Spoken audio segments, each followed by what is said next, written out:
নমস্কার, আমার আসাম ব্লগে আপনাদের সবাইকে অনেক অনেক স্বাগত।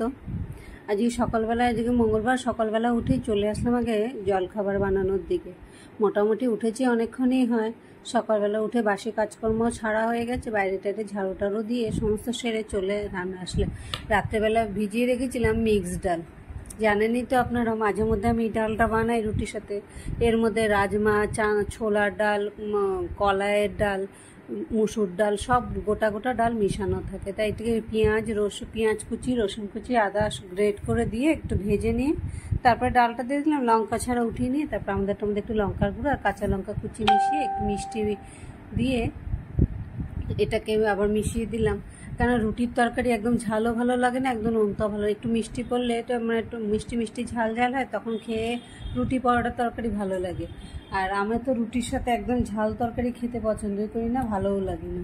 তা হয়ে গেছে, ওদেরকে জলখাবার খেতে দিয়েছি, ওদেরও খাওয়া দাওয়া মোটামুটি হয়ে গেছে। উমার টিফিনও রেডি করে দিয়ে দিলাম। ঢাকনাটা আটকালাম না, একটু ফ্যানের হয়, ও খেতে খেতে এটা ঠান্ডা হয়ে যাক, নাহলে নষ্ট হয়ে যাবে। খেতে খেতে তো দুপুরবেলা 2-2:30। এখন একটু গরমও আছে ওয়েদারটা। সবাই খেয়ে দিয়ে বেরিয়ে গেল, নিজের জলখাবারটা নিয়ে নিলাম। সবাই খেয়ে দিয়ে বেরিয়ে নিজের শান্তি মতো আধা ঘন্টা লাগিয়ে খেতে, কিন্তু শান্তিটা একটু আলাদা। এই হুড়স্থুলের মধ্যে 5 মিনিটে দৌড়াদৌড়ি হুড়াহুড়ি করে খাওয়ার থেকে একদম খেতে ভালোও লাগে না, আর অস্বস্তি লাগে। খাই আমি খুব তাড়াতাড়ি, কিন্তু এই অশান্তিকর পরিবেশে খেতেও ভালো লাগে না। সবাই খেয়ে দিয়ে বেরিয়ে গেলো, নিজের শান্তিতে বসে আধা ঘন্টা 45 মিনিট নিয়ে খাবো। খেয়ে একটু মোবাইল টোবাইল খুঁচিয়ে তারপরে রান্নাঘরের দিকে আসলাম। তাই সকালে কাজকর্ম যখন মোটামুটি হয়ে গেছে, আজকে রান্নাই করব শুক্তা। আর আমার কালকে কচু দিয়ে মাছের ঝোল করেছিলাম, যে এত টেস্ট হয়েছে ঝোলটা, তাই আমার জন্য আবার 1 পিস মাছ আর 2-3টা কচুর টুকরো দিয়ে ঝোল একটু রেখে দিয়েছিলাম। তাই আমার জন্য আর ঝোল করব না, লঙ্কা ছাড়া একটু কুয়াশ দিয়ে মাছের ঝোল করবো। আর সবার জন্য শুক্তা একটু বানাবো। শুক্তাটা তো দুপুরবেলা দুজনেই খাওয়ার মানুষ, তাই খেয়ে দেও মনে হচ্ছে, অল্প করেই সবজি দিয়েছি, কিন্তু খেয়ে দেও মনে হচ্ছে তরকারি অল্প থেকে যাবে কালকের জন্য। কারণ রাত্রেবেলা তো আর শুক্তা কেউ খাবে না, তেতোটা রাত্রেবেলা এসে উমাও খাবে না।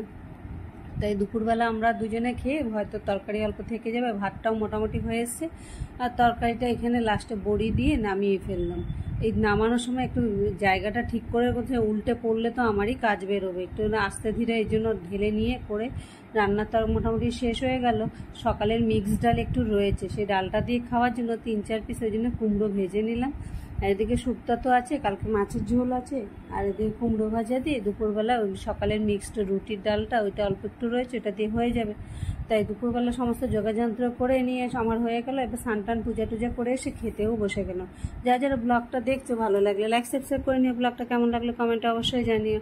মাছের ঝোলটা কিন্তু কালকের এত দুর্দান্ত হয়েছে, অনেকদিন পরে খাওয়ার জন্যই হয়তো নিজের কাছে ভালো লাগছে। আমার আসাম ব্লগের তরফ থেকে সবাইকে অনেক অনেক ধন্যবাদ।